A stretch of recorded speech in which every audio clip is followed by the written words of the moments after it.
پتہ ہے تمہاری دعائیں قبول کیوں نہیں ہوتی اور معجزے تمہارے ساتھ کیوں نہیں ہوتے؟ آدھے دل کے یقین سے کبھی معجزے نہیں ہوا کرتے۔ تم سب کچھ اللہ پر چھوڑ تو دو، اپنی سارے پریشانیاں اس کے حوالے کر دو، اور ساتھ ہی فکر مند بھی رہو کہ فریاد سنی جائے گی یا نہیں سنی جائے گی، دعا قبول ہوگی یا نہیں ہوگی، معجزہ ہوگا یا نہیں ہوگا۔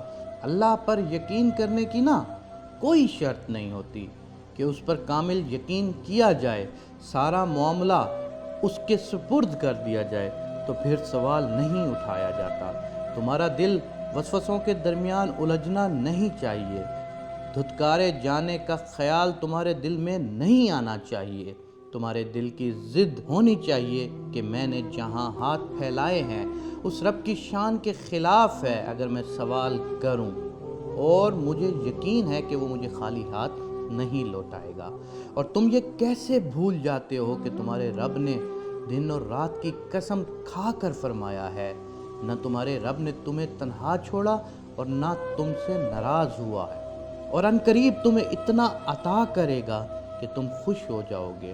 تاخیر کا مطلب یہ نہیں ہوتا کہ تمہاری دعائیں ضائع کی گئی ہیں یا تم مانگ نہیں سکتے، وہ تمہیں نہیں ملے گا۔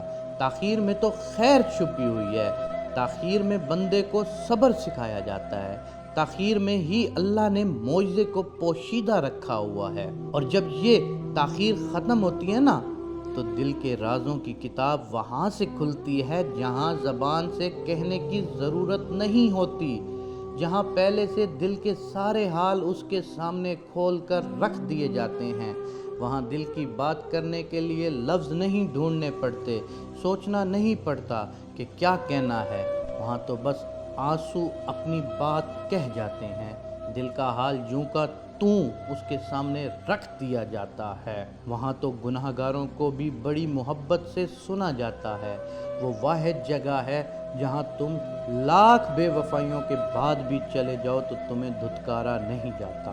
وہاں بے وفائیوں کا صلہ پیار کر کے اور معاف کر کے دیا جاتا ہے۔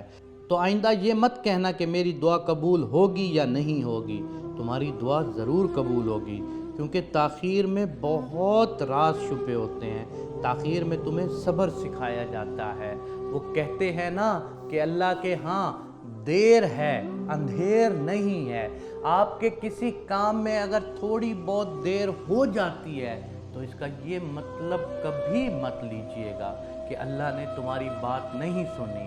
جتنا اللہ تمہارے لیے مناسب وقت پر اور مناسب موقع پر اچھا پسند کرتا ہے، اتنا تم خود بھی اپنے بارے میں اچھا پسند نہیں کر سکتے۔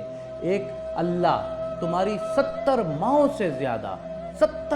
سے زیادہ پیار کرنے والا ہے، تو وہ کیسے تمہیں بھول سکتا ہے؟ وہ کیسے تمہیں ریجیکٹ کر سکتا ہے؟ وہ کیسے تمہارے لیے اپنے دروازے بند کر سکتا ہے؟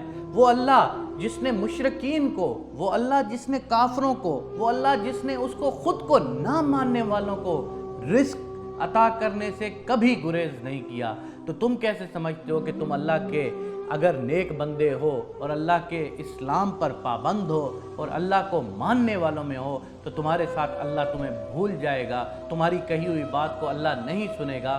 تو ایسا کبھی مت سوچئے گا۔ آپ کا کام صرف اور صرف اللہ سے مانگنا، اللہ کے اوپر توکل کرنا اور انتظار کرنا ہے۔ تو جس شخص نے بھی انتظار کیا اس کو اس کا بہت اچھا پھل ملا۔